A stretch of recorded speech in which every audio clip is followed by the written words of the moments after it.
Hola, Hola.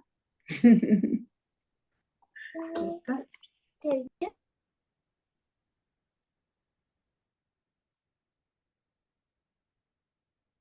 Qué bonitas tus plantas, Silvia.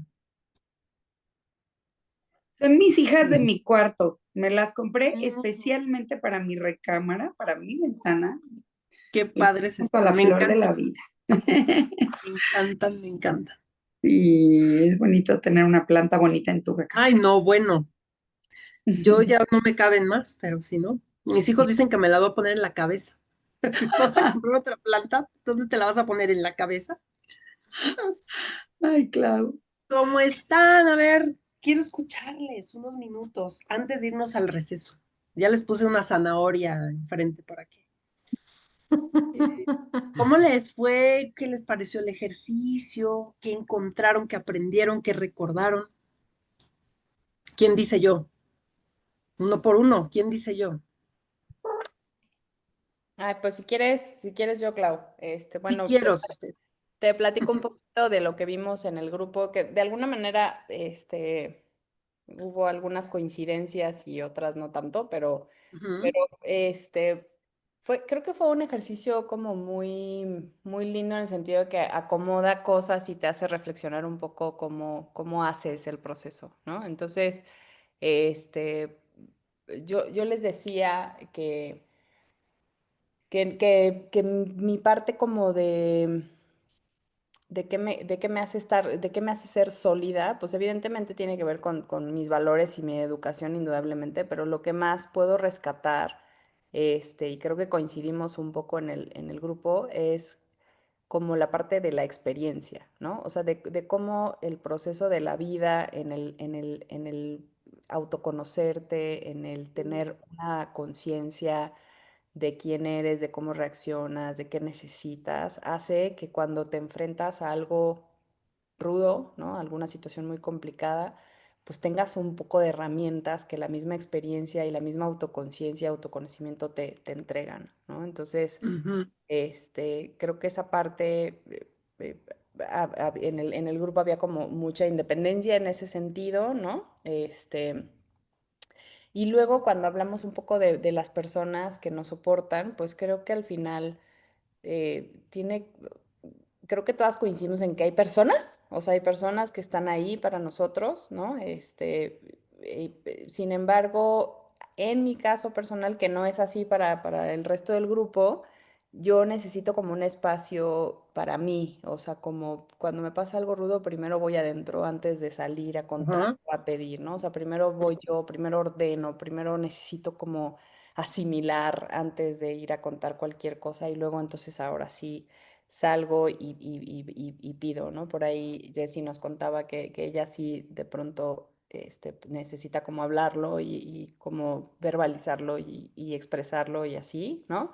Y yo creo que al final le di las gracias porque al final creo que tiene razón, o sea, al final creo que todos necesitamos al final verbalizarlo y cuando lo verbalizas y lo platicas con otras personas te da una perspectiva que si lo haces solo no necesariamente, ¿sabes? O sea, creo que Ujú. al final todos necesitamos esa parte de cómo voy y cuento un poco lo que me está pasando y cómo desahogo y le entrego al otro un poco la carga durante un rato para que yo pueda respirar, ¿no? Y luego regresa mi carga y sigo, pero quizá con mucha más perspectiva, quizá con palabra de aliento, quizá con algún consejo, quizá con alguna mirada distinta, que creo que siempre el acompañamiento del otro hace ese proceso, ¿no? Y es tan del desarrollo humano esto, o sea, tan lo tocamos tanto todo el tiempo de esta necesidad de acompañamiento, ¿no? Y de poder compartirnos y ser a través del otro y también organizar o resolver a través del otro, porque también nos pasa, ¿no? Entonces, Sí, en mi caso en particular, sí creo que hay un proceso muy necesario inicial de asimilar cuando pasa algo rudo, o sea, yo no quiero que nadie se me acerque, que no me hablen, que no me toquen, que no nada.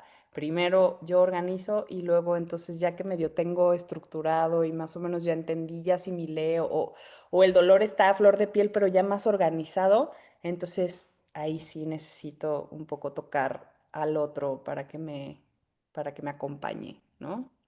y me ayude a ordenar. Padre, padre esto que nos compartes. Y cada quien tiene su ruta también para ser acompañado.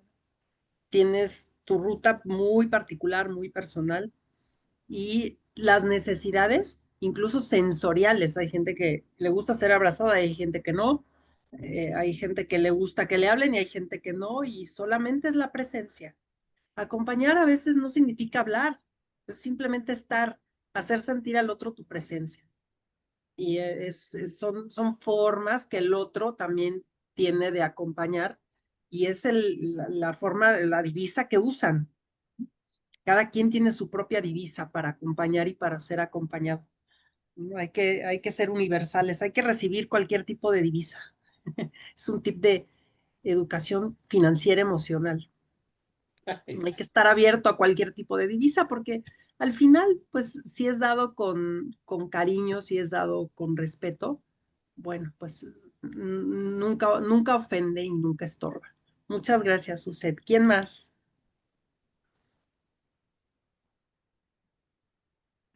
Yo, ¿puedo? Sí, claro, Silvia. Pues yo les compartía, claro que me hace mucho sentido este ejercicio y me movió muchas cosas porque justo los que pusiste como de, bueno, las personas que ya están contigo, ¿no? Cómo alimentar ese vínculo, yo entendí así el ejercicio y luego esos que están como encantados, cómo poder desencantarlos, ¿no?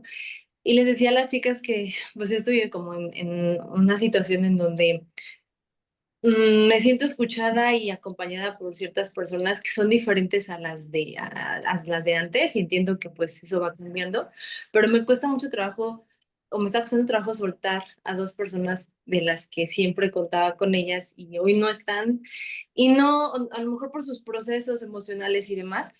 Y yo he estado presente de mil maneras, ¿no? Y 2 años con una de ellas y como que hoy me siento también como en ese ejercicio de cómo hay que hacer para desencantar. O sea, yo podría seguirlo haciendo, o sea, Ujú.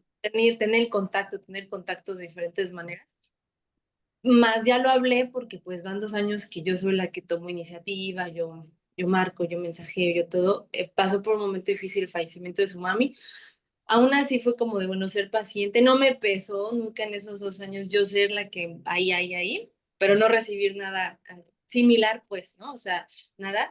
Lo hablo y a 2 meses de que se habló esa situación, pues sigue igual la cosa. Entonces, me duele porque digo, pues es una persona para mí súper amada porque pues es de toda la vida, ¿no?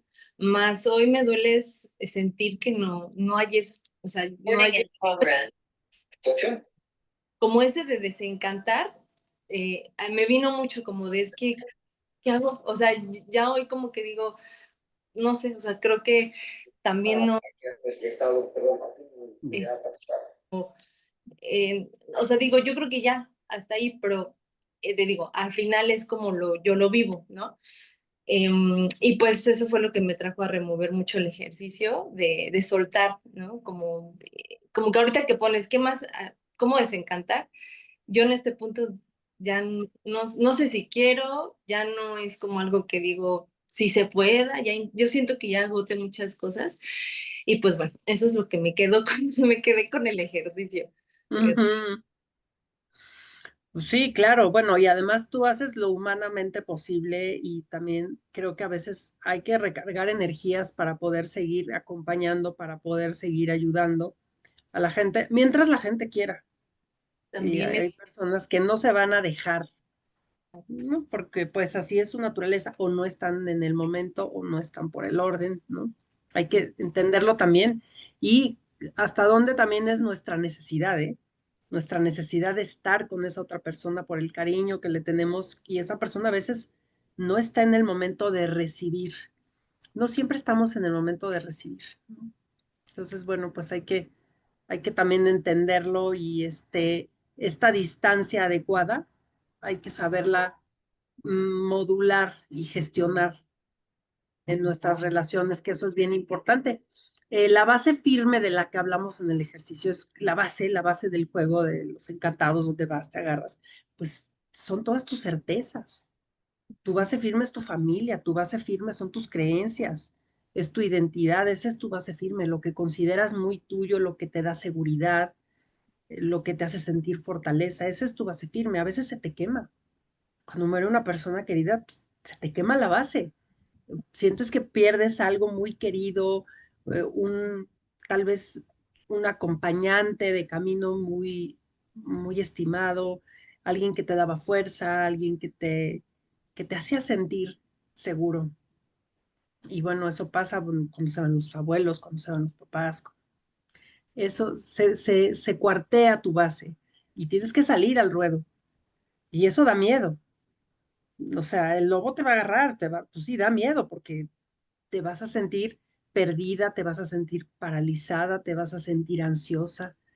Todo eso atravesamos y todo eso atraviesa a la gente que está en un proceso de cambio, en un proceso de duelo, de pérdida. Hay que poder mirarlo. Gracias, Jessie. Silvia, ¿tú querías decir algo? Vi tu manita hace rato. Sí, sí. Yo les decía, Clau, que, bueno, la primera pregunta, cuando la leí con cuidado, se me hizo súper amplia. O sea, preguntaste 5 cosas distintas: valores, vivencias, experiencias, raíces, aprendizajes, ¿no? Entonces, fíjate que respondiéndola me llevó como un viaje en el tiempo. O sea, valores, dije, pues, ¿quién me dio mis valores? Mi mamá y mi papá. Entonces me acordé, pues mi mamá con la parte que daba de la religión católica, porque ella era maestra de catecismo, pues me dio un chorro de valores de saber perdonar, del Mm. servicio y así. Y ese saber perdonar creo que es una base enorme, perdonar y ser perdonado, que tiene que ver mucho con los momentos de crisis, ¿no? Mi papá como abogado me dio mucha perseverancia. Yo trabajé con él 8 años. Entonces, el valor de la perseverancia y de alcanzar las metas, porque pues cuando hay que resolver en el despacho, eso lo tomo como los 2 valores más grandes que me dieron mis papás, entre otros, ¿eh? Y luego, pues, vivencias, dije, pues me acordé de lo más fuerte, ¿no? Pues lo de la pandemia, como tú decías hace rato, mi accidente que tuve a los 11 años que estuvo tremendo, mi divorcio, por ejemplo, cosas de ese tipo. Les decía que yo pensaba, pues esas vivencias te dicen, si ya pude una vez, puedo dos, y las que sigan. O sea, con la muerte de mi papá, ahorita que decías, ¿no? Sí, le se quema la base, definitivamente, y uno sale de ahí. Entonces, acordarse que uno pudo salir, se me hace un respaldo enorme, ¿no? Luego Sí, en sí, experiencias, pues pensé mi práctica de yoga, pues qué te digo, envuelve un chorro de cosas y la hago todos los días. Definitivamente esa me cambió el hábito mental completamente. Y bueno, pues en las raíces familia y aprendizajes, igual todo lo que leemos y aprendemos como en este diplomado y todas las filosofías que he aprendido, pues son un gran respaldo de reflexión, ¿no? Entonces, bueno, me parece que esa pregunta fue amplísima y abarca la vida entera. O sea, a la hora de contestarla, esas 5 cosas la vida entera, ¿no? Y respecto a quién me respalda y cómo, definitivamente yo sí soy de hablar. O sea, tengo a mi familia y a mis amigas y definitivamente muchas veces a la semana hablo con todos. Siento mm, que ese grupo de apoyo es un grupo de apoyo que de ser posible se trabaja, ¿no? Como que la cercanía es algo que se fomenta en esto que qué puedes hacer, pues se fomenta con un hábito de comunicarse, no solo porque haya un problema, sino en todo momento, ¿no? Con esa frecuencia los conservo. buenísimo, Silvia. Es interesante todo esto que dices. Sí es cierto que es una pregunta muy amplia.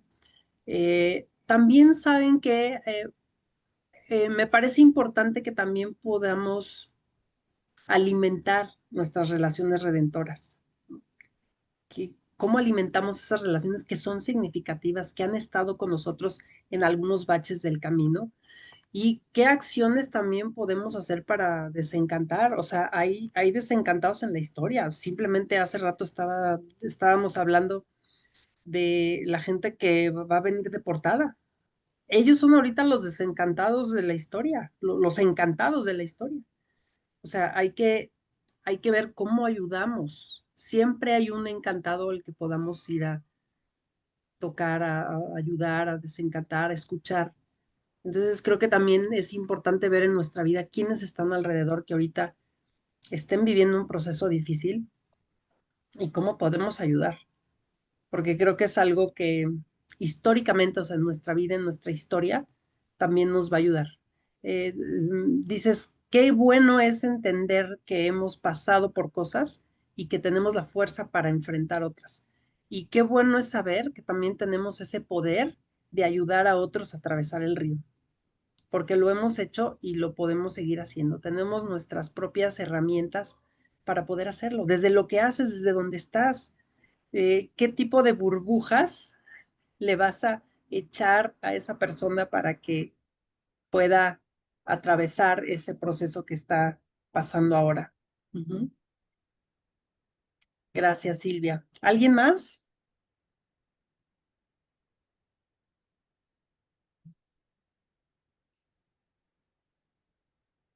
Ok. Bueno, pues vámonos a un descanso. Son las 6:42, 43. Volvemos a las 7 en punto. ¿Ok? Para la última parte. Muchas gracias.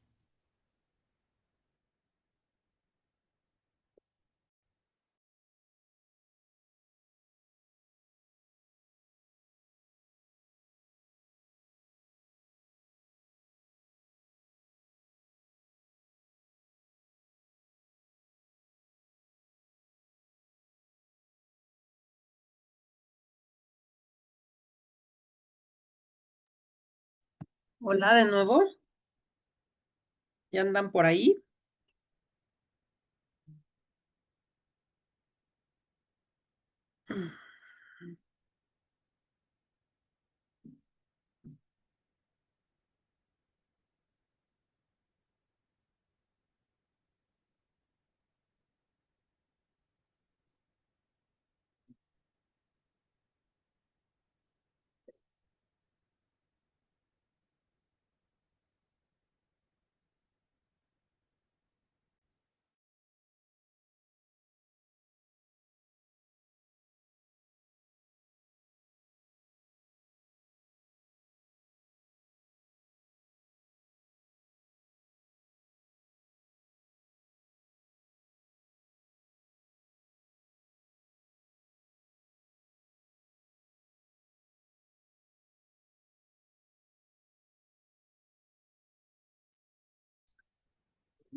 Hola, hola.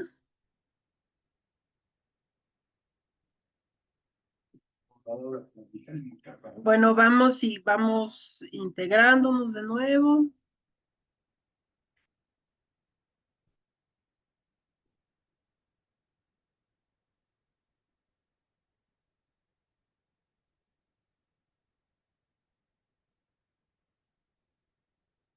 A ver, voy a continuar con la presentación.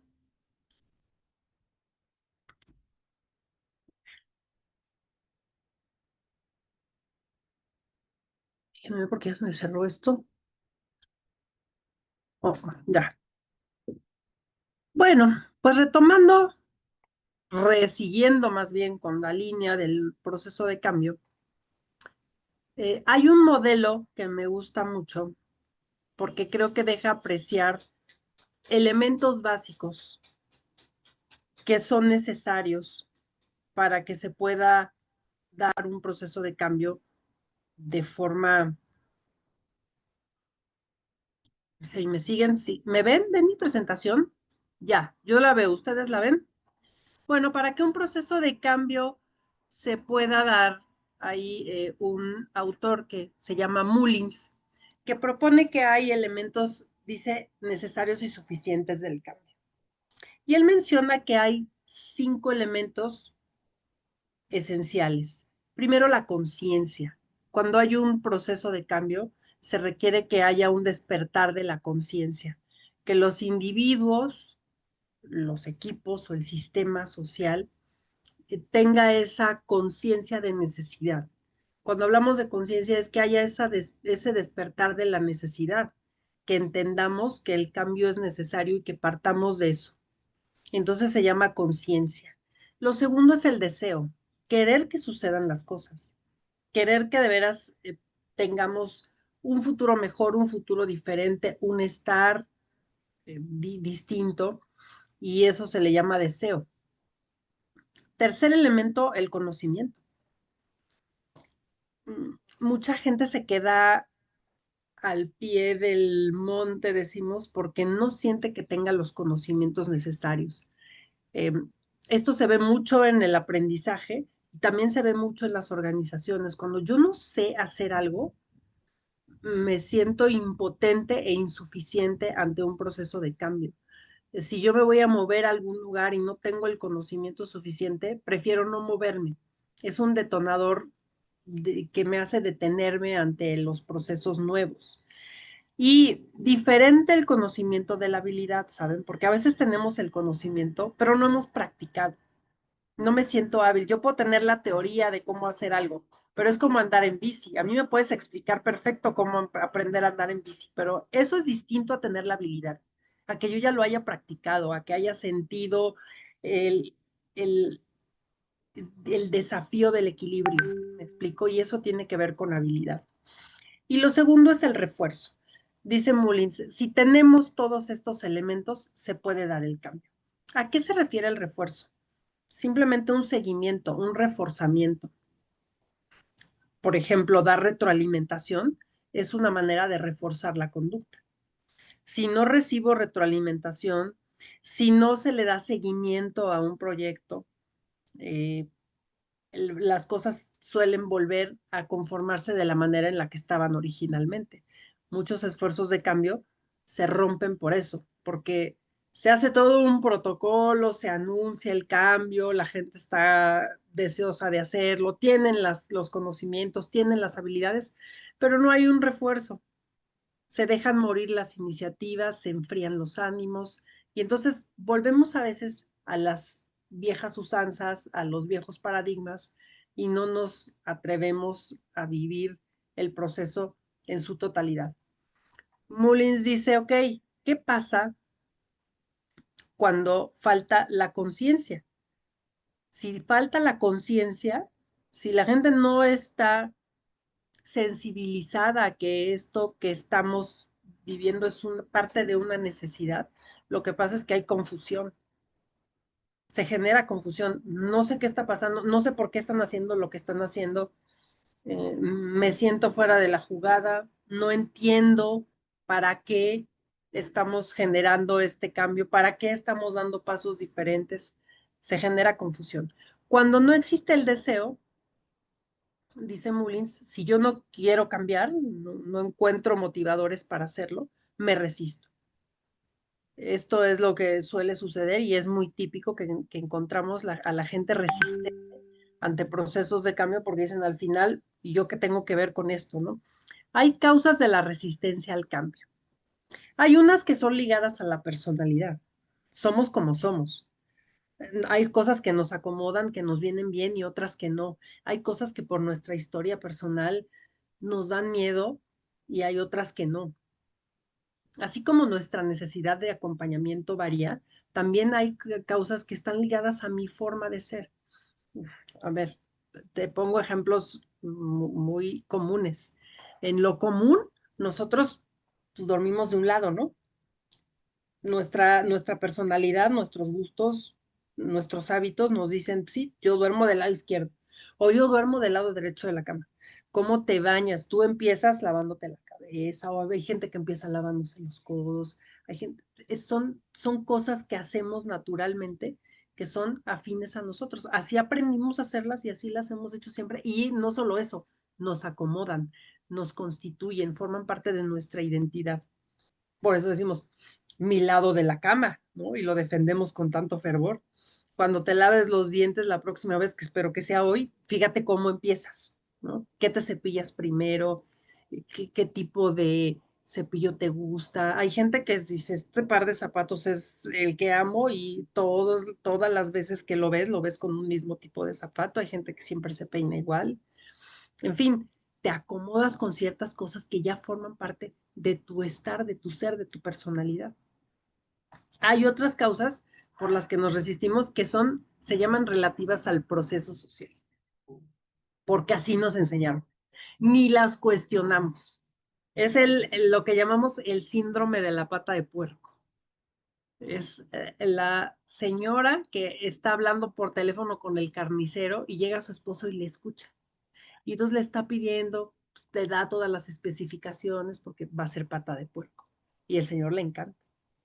Entonces oye que le está diciendo, sí, córtele tantito, ya sabe, para que quede bien mi pata de puerco, ¿no? Cuando se sienta a comer, se acuerda el señor de lo maravilloso que es eso y le dice, oye, ¿pero por qué siempre le dices al señor que le haga unos cortes ahí a la pata? Pues porque ese es el secreto de la familia, le dice la señora. Así le hace mi mamá y así le hace a mi abuelita.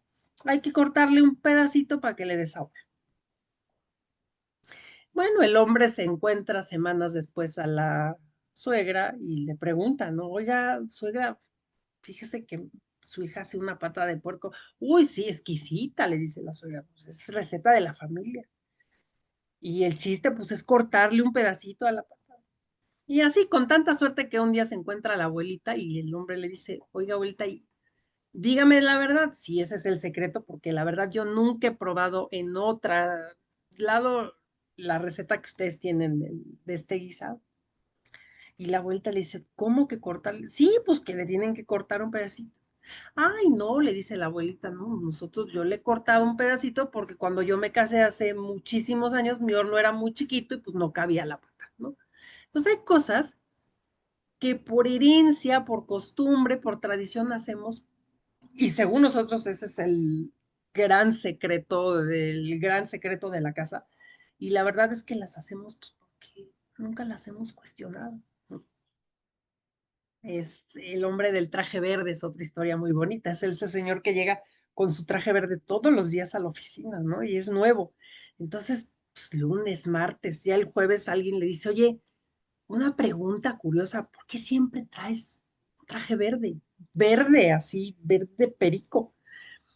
Y el hombre le dice, no, pues porque yo uso mi traje verde para ahuyentar a los hipopótamos de la Ciudad de México. Y le dice, oye, pero en la Ciudad de México no hay hipopótamos. Ya ves cómo sí sirve mi traje verde. Todos tenemos un traje verde y pensamos que esa es nuestra arma, nuestro secreto, nuestra fortaleza. Y bueno, son cosas que son relativas al proceso social, a nuestros procesos de aprendizaje y a nuestras creencias. Y una tercera causa de resistencia es la forma de implantación, la forma en la que nos invitan a cambiar. Entonces, es lo que decíamos la vez pasada, hay que venderle pollo fresco a la gente.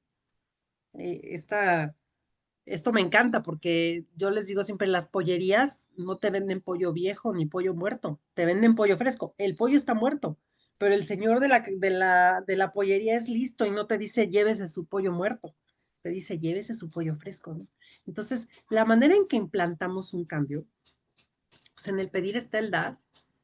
Y entonces todos estos procesos de change management tan maravillosos que hacen las empresas, pues es que no andan tan perdidos. Y hacen un kickoff y anuncian y capacitan a la gente y pegan pósters. La invitan a cambiar, la hacen sentir que es parte del cambio y que está siendo parte de la decisión de cambiar. Entonces, parte de lo que rompe las resistencias es la manera de implantar el cambio para despertar el deseo en la gente. Si la gente no desea, el cambio no se da, ¿eh? Tú puedes tener la mejor estrategia del mundo, pero si la gente no va con tu estrategia, decía sabiamente Peter Drucker, la cultura se come a la estrategia, se la desayuna, decía. Entonces, ¿por qué? Porque ocurren resistencias. Cuando no hay conocimiento, bueno, esto es horrible. Si no hay conocimiento suficiente en la gente, en un estudiante, ¿cómo va a marchar para un cambio? ¿Cómo va a estar seguro de que va a aprender? ¿Cómo se va a sentir seguro? Cuando sientes que te faltan conocimientos, caes en una ansiedad horrible. Y esto genera también mucha frustración y mucho freno a los procesos. ¿Qué pasa cuando falta la habilidad? Dice Mullins, pues cuando no hay habilidad hay frustración, una gran frustración, porque yo intento y no me sale. Y lo vuelvo a intentar y no lo logro. Entonces me siento frustrado. Hagan memoria de cómo nos ha pasado también en nuestra vida de aprendices, de estudiantes. Es muy frustrante no poder hacer algo, es muy frustrante no saber. Y muchas veces no han sido los espacios educativos lo suficientemente comprensivos como para entender que hay que acompañar más a cierto estudiante que a otro. ¿No? Porque además, mientras menos sé, más ansioso me siento. Y mientras más ansioso, menos apto y menos capaz me siento para adquirir conocimientos. Y mientras más me frustro y menos encuentro a alguien, esa relación redentora que me ayude, pues menos habilidad puedo yo desarrollar, ¿no? Eso es un círculo vicioso terrible. Y bueno, aquí cuando falta refuerzo, cuando falta refuerzo hay un repliegue. Aquí no sé por qué se me voló la siguiente línea, pero cuando la parte negrita está en el área de refuerzo, eso quiere decir que va a haber un repliegue. Vamos a regresar otra vez a los viejos hábitos. Cuando se trata de cambiar un hábito, hay que darle reforzamiento, hay que darnos reforzamiento. Y con esto a mí me gusta irme a esto que son las 3 capas del cambio de comportamiento. Para que haya un cambio, tiene que haber un cambio de comportamiento. Y para que haya un cambio de comportamiento, tenemos que saber que hay 3 niveles, hay 3 capas. Primero es, pues, lo que se observa, ¿no? ¿Qué quiero lograr? Y luego es el cómo puedo hacer las cosas para lograr lo que quiero lograr. Pero lo más importante y que olvidamos es en qué me quiero convertir. Es decir, para que un cambio sea posible, tengo que tocar mi identidad. Es decir, tengo que pensar quién necesito ser para lograr ese cambio. Y esto es algo muy importante y eso tiene todo que ver con el libro de Hábitos Atómicos. Si lo han leído, es fantástico porque James Clear es lo que te dice al final del día, lo que tú tienes que trabajar es quién necesitas ser y así nombrar tu proceso de cambio. Si tú solamente te centras en el objetivo, estás centrando muy mal tu, tu capacidad o tu camino para lograr el cambio. Pero si tú además de centrarte en lo que quieres lograr, también te centras en el proceso, sigue siendo insuficiente. Lo que propone él es, te tienes que centrar en los cambios que tienes que generar en el interior de ti y de tu mente para poder lograr lo que necesitas. Esto quiere decir, enfócate pues en quién te quieres convertir, en quién necesitas ser tú para lograr hacer algo diferente. Ejemplo, la meta no es leer 12 libros al año. La meta es convertirte en un lector. Otro ejemplo, la meta no es dejar de fumar. La meta es entender que tú no eres fumador. Y eso es muy importante. Cuando tú te respondes así y decir, no es lo mismo decir, estoy dejando de fumar, estoy tratando de dejar de fumar, a decir, no te acepto un cigarro porque no soy fumador. ¿Se dan cuenta? ¿Cómo llamas el deseo? ¿Cómo llamas el refuerzo? Cuando tú contestas de determinada manera y te dices las cosas de determinada manera, de ahí que el lenguaje no es inocente. El lenguaje conforma realidades y conforma cambios y conforma transformaciones. Otro ejemplo, la meta no es tener un equipo muy grande. La meta es convertirte en una líder o en un líder efectivo. Uh-huh. La meta no es tener menos reuniones a la semana en tu chamba. La meta es convertirte en un equipo que comunique efectivamente. Es decir, el lenguaje sí importa. Y sí importa cómo diseñamos y dibujamos y nombramos la meta que queremos lograr, desde quién tengo que ser, quiénes tenemos que ser como sociedad, quiénes tenemos que ser como equipo, para darle un giro a la educación, para darle un giro a los procesos de acompañamiento que tenemos, porque eso es diferente, ¿eh? Una cosa es enseñar y otra cosa es ser quien necesita ser como un verdadero maestro, como un verdadero guía, como un verdadero compañero de camino para la gente que está aprendiendo.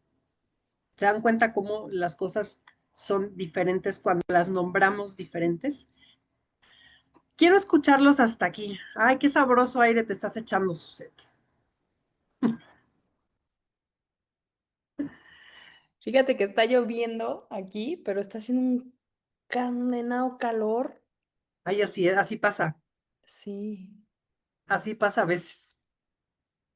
Bien, los escucho. Comentarios hasta aquí. Yo creo que yo me quedo con esta parte última del lenguaje, Ujú, porque la verdad es que creo que, o sea, siempre decimos que el lenguaje sí, en efecto, no es inocente, pero creo que lo pusiste majestuosamente. O sea, es como, ¿qué es realmente lo que estoy buscando para que en base a ese proceso lingüístico yo pueda entender exactamente o más claramente lo que estoy buscando o lo que estoy buscando en el entorno también para poder hacerlo realidad, ¿no? Al final el lenguaje hace eso, crea realidades, ¿no? ujú, Entonces, me quedó como muy clara en la parte, o sea, mucho más clara de cuando dices el lenguaje no es inocente, en efecto no, porque no es lo mismo decir estoy tratando de fumar a decir no soy fumador, indudablemente no es lo mismo, ¿no? Y que cuando de verdad ya te la compras, ¿no? Y de verdad dices no soy, gracias, ¿no? Lo que pasa dentro del cerebro, lo que pasa a nivel emocional, o sea, psicoemocional, es muy distinto. Entonces, me gustó muchísimo cómo lo planteaste, Clau. Gracias, Suset. Ay, ¿Quién más? Elcita, no te había visto. Vienes muy colorada hoy. Ok, ¿qué más? ¿Qué más se queda en ti de esto? Silvia, ¿sí? Eh, Hola, ya no hay arbolitos atrás de mí, voy en mi coche, pero espero que me oigan bien. ¿Sí se oye bien? Se oye muy bien. Adelante. Ok, quería decirles que hablando de todo esto, creo que cuando dices conciencia, como estos pasos que hay que tener, la conciencia es mucho más profunda que solo la conciencia de eso que hay que cambiar. Yo creo que cuando se habla de conciencia hay que tener conciencia de qué somos, cómo funcionamos, cómo funciona nuestra mente, ¿no? Ahorita que hablabas del libro de los hábitos atómicos, dije, bueno, o sea, tomar conciencia es cómo funciono yo para poder de veras gestionar ese cambio. Les platico que ayer estaba contando uno de mis maestros, yo estudio Cábala con el Rabino Max, que es una cosa bellísima, y Ujú, contaba una historia de la Biblia de unos saltamontes. Y decía que en X Salmo, ya no me acuerdo cuál, había una guerra, se iban a pelear dos tribus, y entonces llegaba un señor,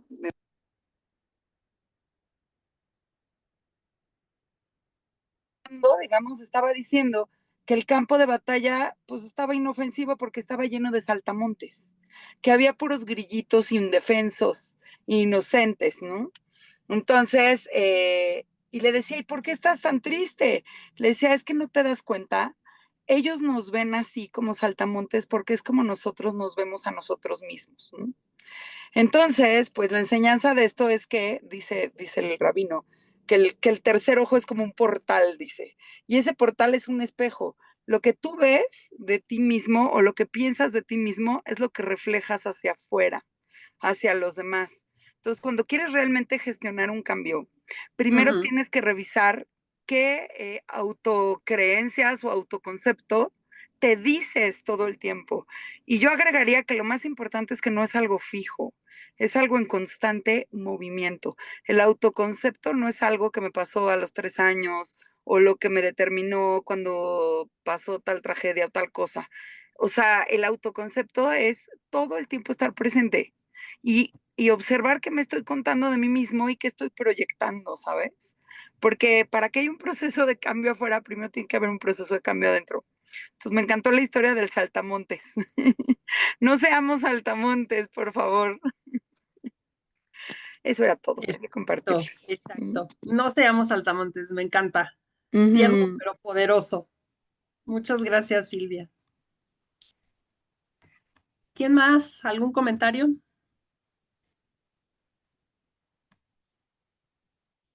Bueno, algo en lo que yo quisiera ahondar y que me parece digno de ser dicho después de hablar de cambio, es de cosas que en realidad nosotros tendríamos que valorar como un cambio radical a nivel social, para no solamente hablar de temas de educación, no solamente hablar de temas de liderazgo, sino incluso hablar de temas de cambio social.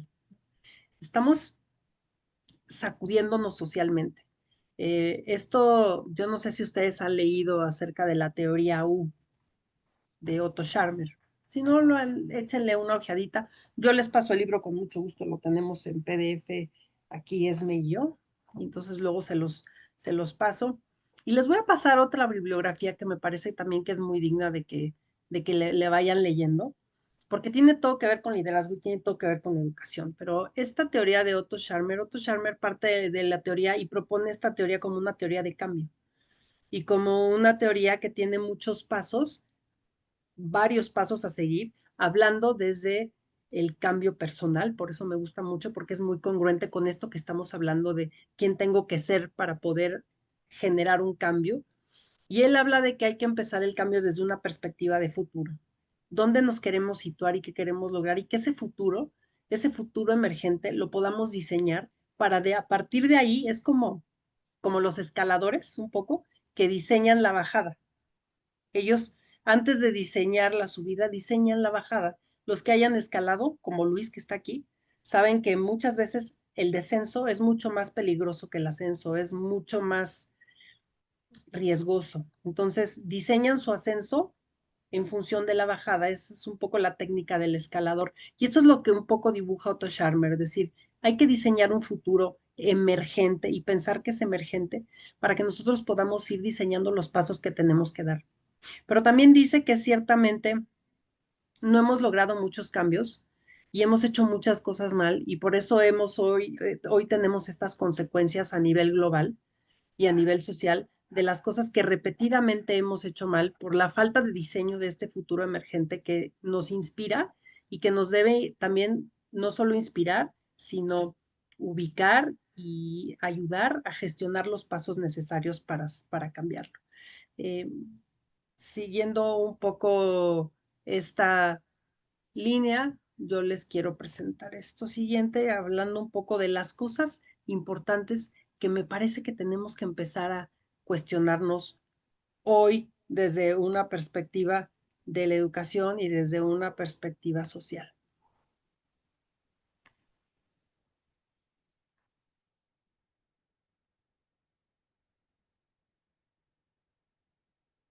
¿Y me pueden decir si escuchan, por favor? Me parece increíble que esté sucediendo esto. La impotencia. Que tiene que cambiar, ¿no?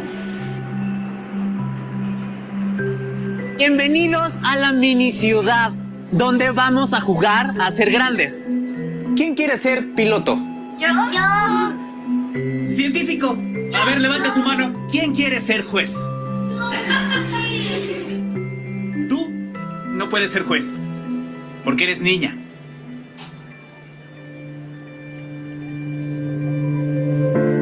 Voy a tener que elegir por cada 9 niños a una sola niña.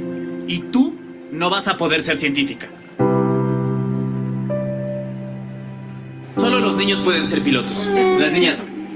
Señorita Zapata, por favor, venga. Le toca servir porque es mujer. ¿Se esforzaron en hacer las galletas? Sí. Aquí está su paga. Aquí está su paga, la mitad.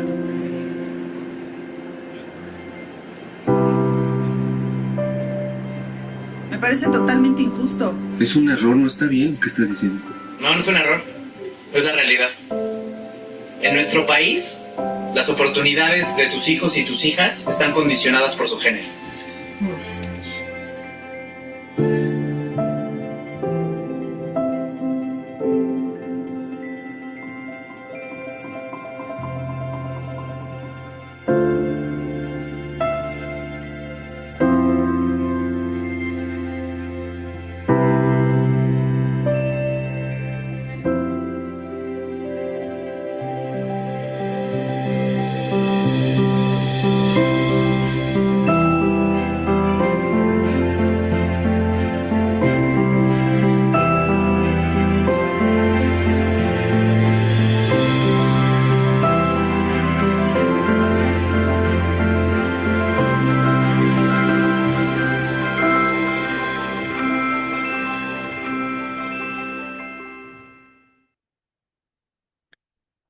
Y bueno, como dicen, a todos los hombres, todos sus derechos, ni más ni menos, a todas las mujeres, todos sus derechos, ni más ni menos.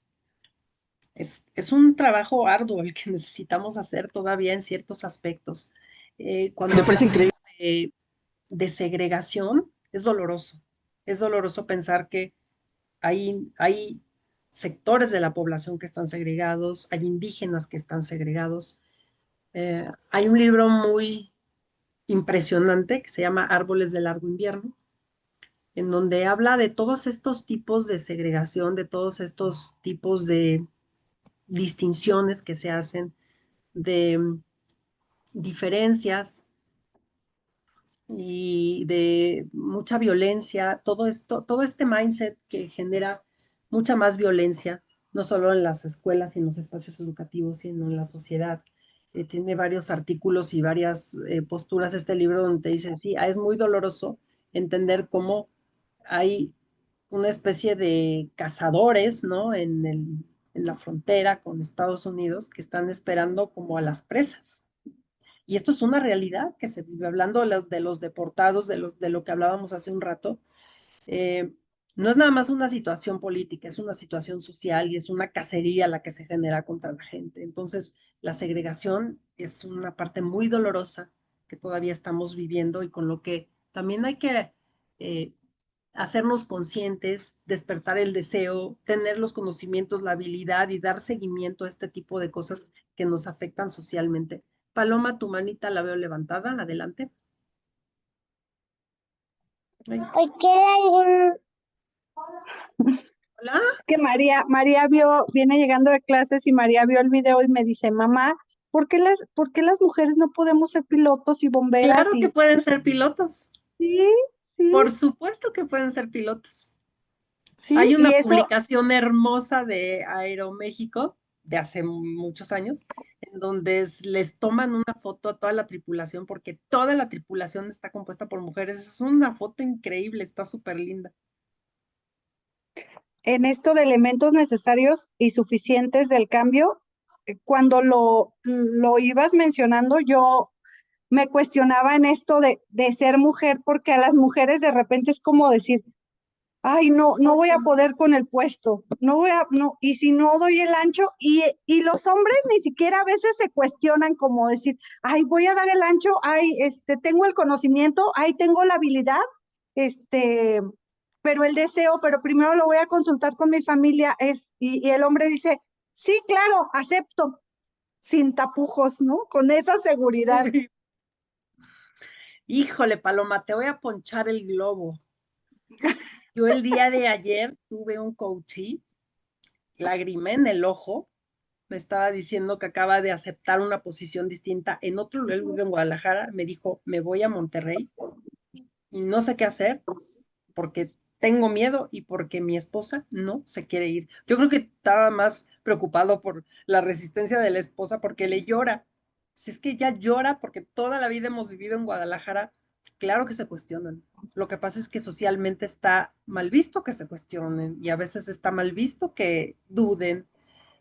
Está mal visto que no aceptes un ascenso, una posición, una transferencia, porque sí me explicó. O sea, no solo las mujeres tienen aspectos que hay que ir, digo, ganando espacios, sino también los Sí, hombres. sí, sí, Estamos sí, en o un sea, yo por ejemplo con mi esposo, o sea, él ni siquiera, o sea, en las entrevistas de trabajo, tengo dos hijos, o sea, y quién los cuida, quién va por ellos a la escuela, quién va a las juntas, o sea, dan por hecho que alguien más que no es él, ajá. o sea, va a las juntas, los llevan a la escuela, los recogen cuando están enfermos, o sea, los cuidan, ¿no? O sea, pero y de repente acá, o sea, las mujeres, y quién cuida a tus hijos cuando estás trabajando, o sea, quién se hace cargo, ¿no? Sí, sí, yo creo que estamos en un proceso de ir acomodando estos espacios, ¿no? En donde ambos tengamos mucha más presencia, o sea, tanto presencia en la familia como presencia en la vida laboral, pero creo que sí es importante hablar que hablar de que hay un paso entre la segregación y la integración. Fíjense, una cosa es la segregación y otra cosa es la integración. A veces pensamos, ay, con que ya dejemos pasar a la gente, eso ya es suficiente, pero los encapsulamos y a veces al interior de las aulas, al interior de las familias, al interior de las organizaciones, la gente sigue segregada. Es decir, la dejas pasar, pero no la tratas con la dignidad que requiere. No entiendes su realidad, no entiendes sus necesidades y resulta que este proceso de integración sigue siendo una segregación interna, ¿no? Entonces, sí hay una diferencia entre integrar a la gente e incluir a la gente. La verdadera inclusión es cuando la gente puede habitar los mismos espacios, tener los mismos beneficios, gozar de los mismos privilegios y tener las mismas responsabilidades, por supuesto, que tienen los demás. Esa es la verdadera inclusión. Y hemos visto a lo largo de la historia muchos paradigmas que se han roto. Las personas antes, esto es un ejemplo, Elizabeth Eckford es una, si ustedes la googlean, es un excelente ejemplo de cómo los afroamericanos, los negros, tuvieron una lucha en los años 50 para poder participar, para poder estudiar, para poder pisar las calles de la misma forma en la que lo pisaba la gente blanca, y eran hechos a un lado, eran segregados, hasta que fue como un mandato decir, tienen que regresar porque ganamos más incluyéndolos que excluyéndolos, porque somos más fuertes como sociedad cuando dejamos a un lado las diferencias y nos centramos en las coincidencias que tenemos como seres humanos. Entonces, hay muchos ejemplos de esto que nos demuestran que es valioso eh, hablar de inclusión y hablar de estos grandes temas que a veces nos traen solamente retraso, ¿no? Tanto en la educación como en todo nuestro quehacer social.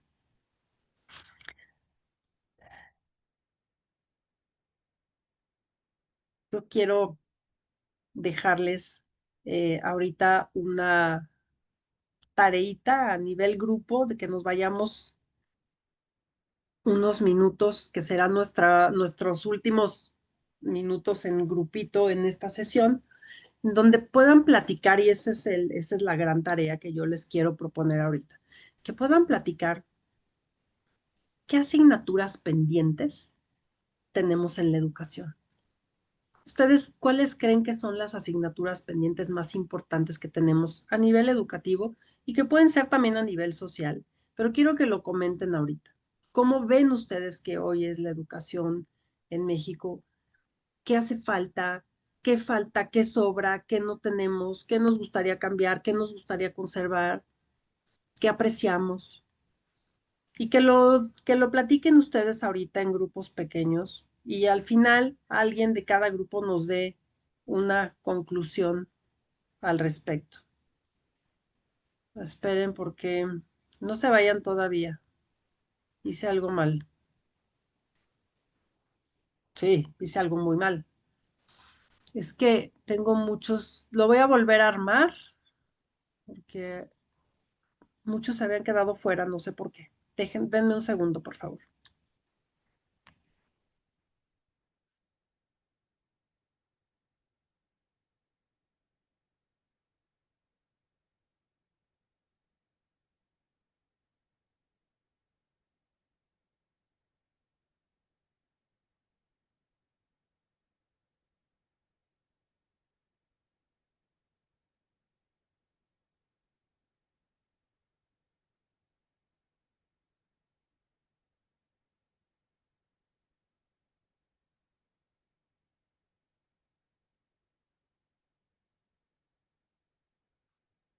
¿Listo? Ok.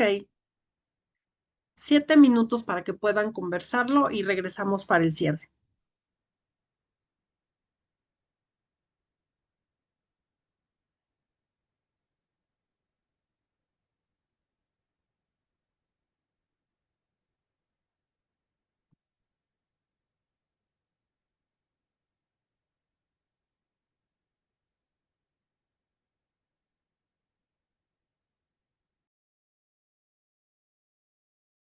Ella pide a sus 17 años empatía, eso pide.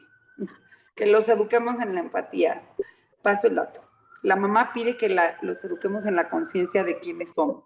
De sí mismos. Ya. Eso hago. Bien, pues pequeños reportes que pueden ir haciendo de cada equipo, algo que subrayen que haya surgido como dato esencial. ¿Quién nos dice? Bueno, empiezo. En Sí, nuestro venga. equipo, algo que habían mencionado tiene que ver con esto de la empatía, que es Silvia.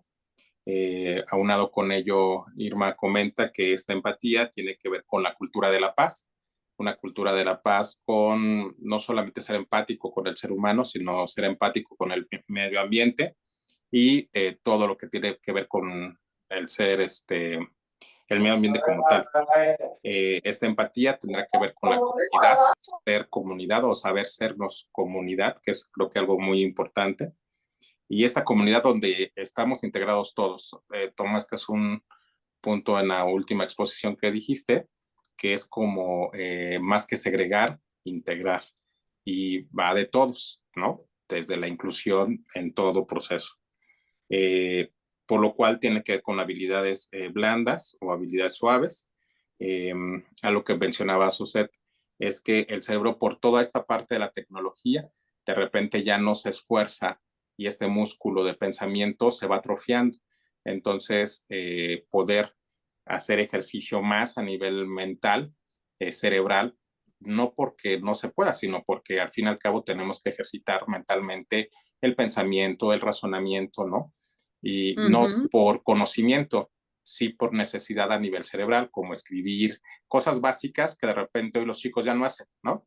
Tan simple hacer una redacción, hacer un escrito, vamos haciendo una asociación y se va ejercitando el cerebro, lo cual también se ha perdido en estos últimos años con la tecnología, el iPad y todo esto, pues ya no se hacen las famosas dendritas y secciones neuronales, simplemente por la cuestión de escribir. Entonces creo que esto es muy importante que menciona también Suset. Y bueno, pues ahí pongo los puntos: empatía, con cultura de la paz a nivel general, global, medio ambiente, comunidad, manejo de emociones, habilidades blandas, trabajo a nivel cognitivo o mental, y medio ambiente, manejo de residuos. Con eso me quedo. Buenísimo. Manejo de residuos tóxicos emocionales también, Todo. lo que mencionan, lo de la gestión emocional. Gracias, muchas gracias, Andrés. ¿Alguien más? ¿Quién más? Yo. Venga, Carlos. Bueno, mira, en el equipo llegamos a varias conclusiones de las, ahora sí que asignaturas pendientes que tiene precisamente la educación. Y en primer lugar, nos damos cuenta de que los valores se están perdiendo o que se vienen perdiendo desde hace mucho tiempo y que por ahí había un manual de Carreño, donde hablaba precisamente de valores y que sería muy bueno actualizar ese manual y adaptarlo a la situación actual que vivimos como sociedad. Esa sería una. La segunda es que debemos de incluir temas o debemos de incluir programas de educación emocional desde primaria, secundaria, preparatoria, adultos mayores y todas las instituciones que tengan que ver con la educación, que incluyan en sus programas a la educación emocional. Otro aspecto es la inclusión de la educación modular a nivel licenciatura, porque solamente hay una sola universidad en todo el país que maneja la educación modular, y me estoy refiriendo específicamente a la Universidad Metropolitana de Xochimilco, aquí en la Ciudad de México, que maneja educación modular y que se maneja con proyecto nada más, o sea, no se llevan asignaturas, se maneja un proyecto semestral en donde los alumnos tienen que construir ese proyecto e incluirlo en la realidad social para que se pueda llevar a cabo. Y por último, manejamos también lo que es la educación integral, pero desde una perspectiva de las inteligencias múltiples que maneja Howard Gardner, porque no nada más manejamos la inteligencia cognitiva, sino hay toda una serie de inteligencias que nos permiten definitivamente de tener una educación más integral y más adaptada a la realidad social con la que vivimos en la actualidad. Esos serían nuestros puntos. Muchas gracias, Carlos, muy completo.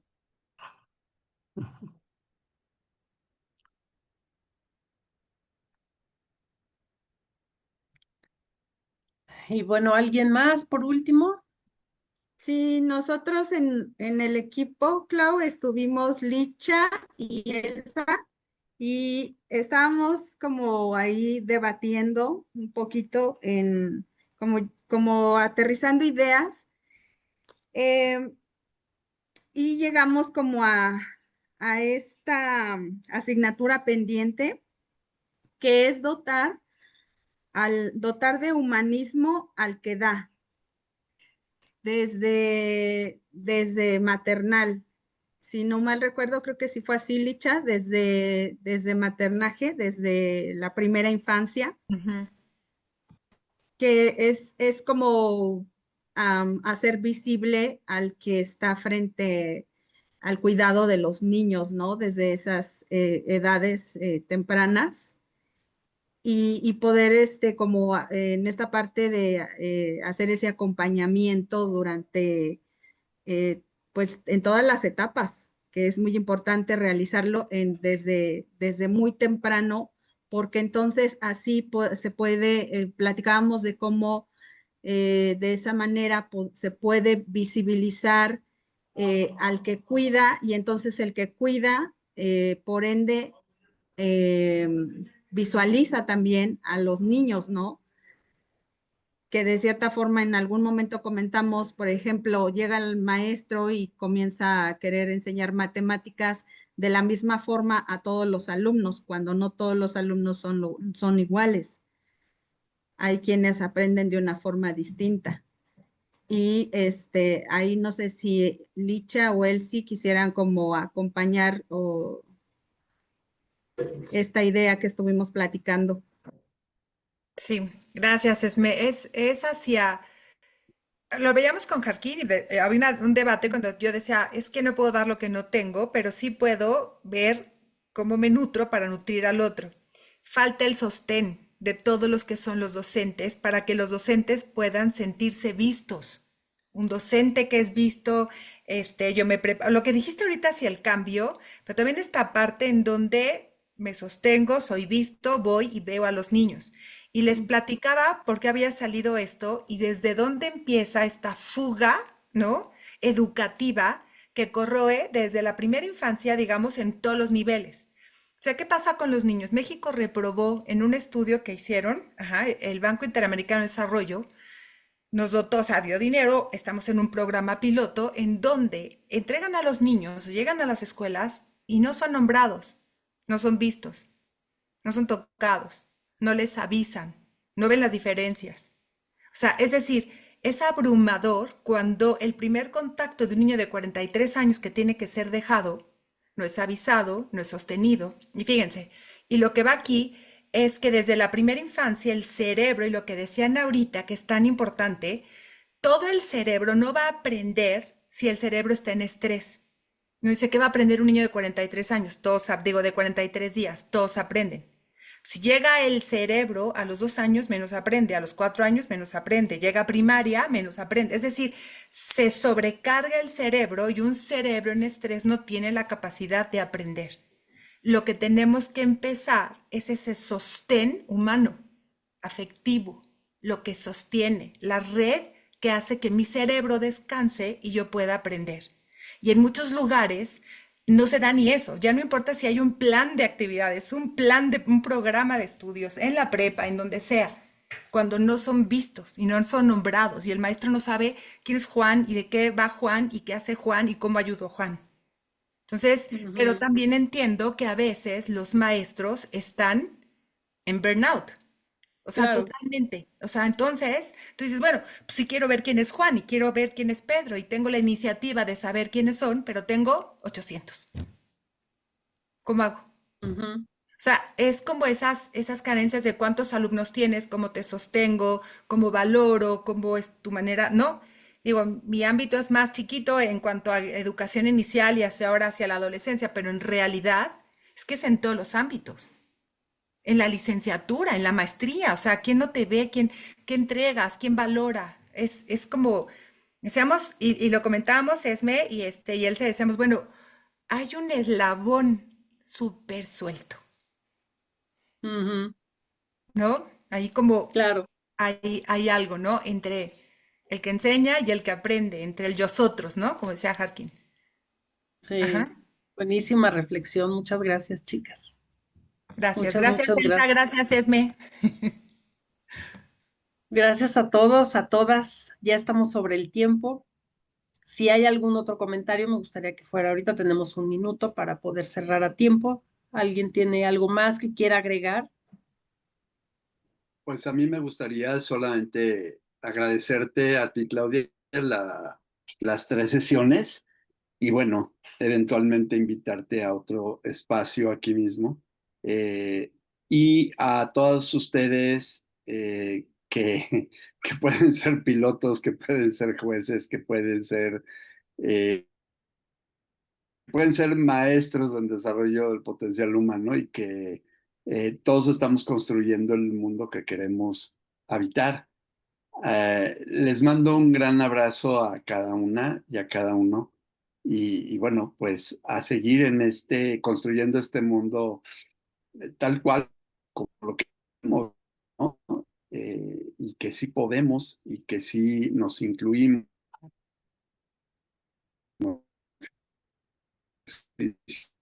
En fin, por todo lo que tenemos por hacer por delante, los felicito y, y bueno, y les mando muchas bendiciones porque el desarrollo humano también es de componente espiritual. Que Muchas descansen gracias, y Luis. nos vemos Gracias la a próxima. todos y también les mando un fuerte abrazo. Les agradezco mucho su presencia.